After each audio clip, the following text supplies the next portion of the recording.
दोस्तों, ये बूढ़ी अम्मा अपने बेटे बहू के इंतजार किया करती थी कि मेरे बेटे बहू अब आएंगे, मुझे लेने अब आएंगे, क्योंकि इनके बेटे बहू विदेश में रहते थे।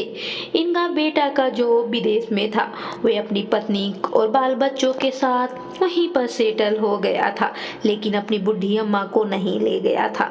इनकी अकेली ही जिंदगी इसी प्रकार से गुजर रही थी। बेचारी हर वक्त बाहर जाती और अपने बेटे की राह देखती कि शायद आज मेरा बेटा आ रहा होगा मुझे लेने।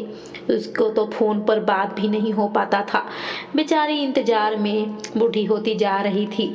अब हड्डियां भी सूखने लगी थी, शरीर काम नहीं कर रहा था, उनके आंखों के आंसू भी सूख गए थे, लेकिन फिर भी हिम्मत नहीं हारी थी। उनका इंतजार की लंबी घड़ी होते जा रही थी। वह बेचारी अकेले रह गई थी इस दुनिया में। उसके पति जो अब स्वर्गवासी हो गए थे, भगवान के प्यारे हो गए थे, वह हरदम सोचते रहती थी कि काश मैं भी अपने पति के साथ ही चल जाती। इस उम्र में मैं अकेले रह रही हूँ, लेकिन पति के चले जाने के बाद भी बेटे बहू उसे यहीं पर अकेले छोड़ दिए। बहू भी नई नई जब शादी करके आई तो अपनी सास का फिक्र उसे बिल्कुल भी नहीं हुआ। बेटा तो पहले भेंट करने आ भी जाया करता था, लेकिन जब से शादी हुई है तब से बहू के कहने पर वे अपने माँ से 4-5 सालों में मिलने बस 2-4 दिन के लिए ही आता था। अब एक दिन अपनी बूढ़ी अम्मा को फोन पर बोला कि अम्मा, मैं तुमको लेने आ रहा हूँ। अब तुम्हारे नाती पोता दादी दादी कहकर खोज रहे हैं कि मुझे भी अपनी दादी से भेंट करना है। अम्मा तो बहुत खुश हो जाती है कि मेरा बेटा बहू हमें लेने आ रहा है। वह इंतजार करने लगती है कि मेरा बेटा आएगा। वे बाहर इंतजार कर ही रही होती है कि उसका बेटा एक दिन आ जाता है और अम्मा से बात करने लगता है, पैर छूकर आशीर्वाद लेता है। घर में अंदर जाता है। अंदर जाकर माँ बेटे बहुत अच्छे से भोजन करते हैं, बातें करते हैं। अपनी माँ को बहुत अच्छे से लुभा लेता है, अपने वश में कर लेता है और फिर माँ को कहता है कि माँ, मैं आपको तो अब लेने आया हूँ, अब इस घर का क्या करोगी? ये से भी मिट्टी का दरदर घर है, बस इसे बेच दो, अब तो मेरे साथ ही तुम्हें चलना है। फिर क्या था, माँ भी उसके बातों में आ जाती है। उन्हें क्या पता था उनका बेटा इस उम्र में उन्हें लूट कर भाग जाएगा। बेचारी वह तो भोली भाली सीधी साधी थी और वे भी इकलौता बेटा था। कौन अपनी माँ अपने बेटे की बातों पर विश्वास नहीं करेगी। अब सभी तैयारी कर रहे थे। माँ बेटे एयरपोर्ट पर जाने के लिए, विदेश जाना था। आज ही का टिकट बेटे ने करवाया था। अपनी माँ को लेकर चल दिया। जैसे ही एयरपोर्ट पर पहुंचा, वहां पर उसे बेंच पर बैठने के लिए बोल दिया और बोला, माँ, मैं अंदर जाकर चेकिंग करवा कर आता हूँ, क्योंकि यहाँ पर टिकट बैग सारे सामान चेक होते हैं। वो अपना बेटा जितना भी सामान था वे लेकर चेक करने के लिए चला गया। बहुत समय हो गए, आधे से 1 घंटे, 1 घंटे से 2 और 2 से 3, 3 से 4 घंटे हो गए। बहुत लंबा समय इंतजार करने के बाद बूढ़ी अम्मा को अब चैन नहीं था। वे भी अंदर जाने लगी।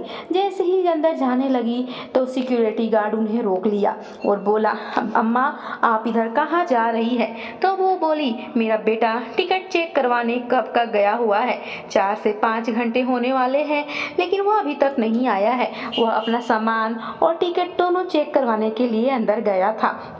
वहीं पर सिक्योरिटी गार्ड उन्हें रोक देता है और बोलता है, अम्मा, आपका बेटा का क्या नाम है? अम्मा अपना बेटा का नाम बंटी बतलाती है। जैसे ही वहां पर सिक्योरिटी गार्ड पुलिस के द्वारा चारों तरफ छानबीन करता है, लेकिन वहां पर कोई भी बंटी नाम का शख्स नहीं था।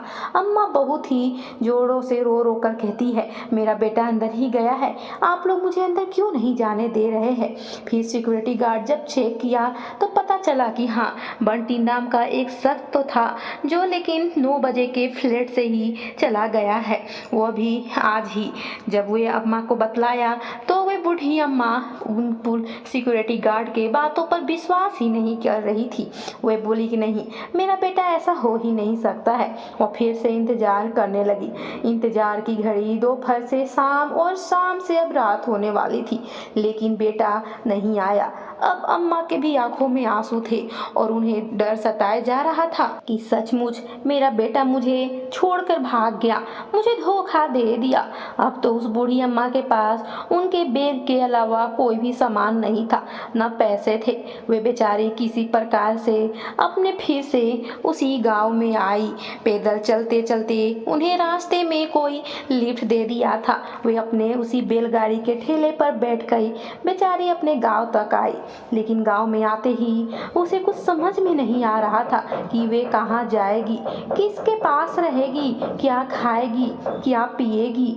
कुछ भी समझ में नहीं आ रहा था, क्योंकि बेटा तो सारा सामान लूट कर चला गया था।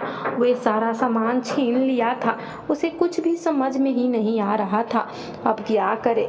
बेचारी माँ उस गांव में तो चली गई, फिर अपने उसी घर के सामने पेड़ के पास नीचे बैठ गई। उस गांव की तो जमीन बेचा ही गया था, वे जो घर था वो बिक गया था। फिर भी वह बेचारी अपने घर के बाहर ही रात गुजार देती है।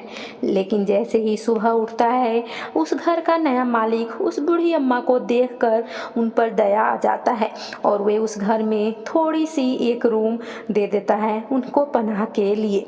और उस बूढ़ी अम्मा भी कुछ पैसे भी उससे उधार ले लेती है। उन पैसों से वह गांव में ही एक ऐसा सर्विस शुरू करती है जिससे गांव वालों को फायदा हो और वे भी अपनी जीविका चला सके। उस बूढ़ी अम्मा को वहाँ पर सिलाई कढ़ाई का काम आता था, इसलिए वह औरों को सिलाई कढ़ाई सिखलाने लगी, जिससे उनकी आजीविका चलने लगी। इधर विदेश में रह रहे बेटे की भी जॉब किसी प्रकार से चली जाती है। फिर क्या था, वे जब इंडिया आता है और उसको अपनी माँ के बारे में पता चलता है तो फिर से अपनी माँ के पास आता है। जैसे ही वह माँ के पास आता है, रोने और गिड़गिड़ाने लगता है, अम्मा मुझे माफ़ कर दो, अम्मा हमसे बहुत बड़ी गलती हो गई जो हम तुमको छोड़ के चल गए। अम्मा हम लालच में आ गए थे, हमें माफ़ कर दो अम्मा। अब तो हमारे बाल बच्चे बड़े हो रहे हैं, उनमें बहुत खर्चा है और मेरी जॉब भी चली गई है। आप तो माँ हैं, आप तो मुझे माफ़ कर ही सकती है। वह बेटा अपनी बूढ़ी माँ की बातों को समझ गया था। वो जान रहा था कि अब मेरी माँ कमाने लगी है, उनके पास अच्छे खासे पैसे हो गए हैं। अम्मा क्योंकि अपनी सिलाई कढ़ाई सिखाने की वजह से इतने पैसे कमा ली थी कि वह अब इंश्योरेंस चला रही थी। वह बहुत सारे बच्चे को सिखा रही थी, जिससे उनकी इनकम अब करोड़ों में हुआ करती थी। और वो यह बात बेटा जान गया था, इसलिए अपनी गिरहरी की चाल चली और अम्मा से गिड़गिड़ा कर माफ़ी मांगने लगी। लेकिन अम्मा भी माफ़ करने वालों में से नहीं थी। वह उस दिन की बात उसे याद आ गई। वह अपने बेटे को एक चमेटा कस के खींच के मारी और बोली, तुम्हारी हिम्मत कैसे हो गई फिर से मुझे अम्मा कहकर बुलाने के लिए और फिर से मेरे पास आने के लिए? अरे तुम्हारी अम्मा तो तुम्हारे लिए उसी दिन मर गई थी जिस दिन तुम उसे धोखा दे दिए थे। तुम्हारी हिम्मत पे दाद देना पड़ेगा कि फिर से तुम अपना रंग रूप दिखलाने आ गए। अभी के अभी यहीं से तुम चले जाओ। मेरा कोई भी औलाद नहीं है, मेरा औलाद तो उसी दिन मर गया था जिस दिन मैं इस घर से तुम मेरा पीछा छुड़वा दिए थे। घर भी बेचवा दिए, मेरे सारे गहने गीठों पैसे भी ले लिए, मुझे इस प्रकार भिखारी की तरह छोड़ दिए एयरपोर्ट पर। अरे मुझे आगे से ही बता देते तो मैं तुम्हें खुशी खुशी ये सब दे देती, लेकिन इस प्रकार से मुझे धोखा देने के बारे में तुम्हारी हिम्मत भी कैसे हुई? मुझे तो पता भी नहीं था जब तुम आए थे कि मुझे तुम धोखा देने आए हो। मैं तो खुशी पूर्वक तुम्हें खाना बना कर भी खिलाई, प्यार भी की, तुम भी मुझे सम्मान दिए, फिर इतना बड़ा धोखा क्यों दिए? मेरे पीठ पीछे छुरी भोंक दिए। बेटा भी अब समझ गया था कि माँ मुझे अपनाने वाले में से नहीं है। वह भी चुपचाप फिर से चला गया और अपनी बाल बच्चों का फिर से देखभाल करने लगा। उसकी जिंदगी किसी प्रकार से गुजर रही थी, कट रही थी। अब उसे अफसोस हो रहा था, क्योंकि माँ के पास करोड़ों की संपत्ति होते हुए भी वह अब मिडिल क्लास की फैमिली में के हिसाब से जी रहा था।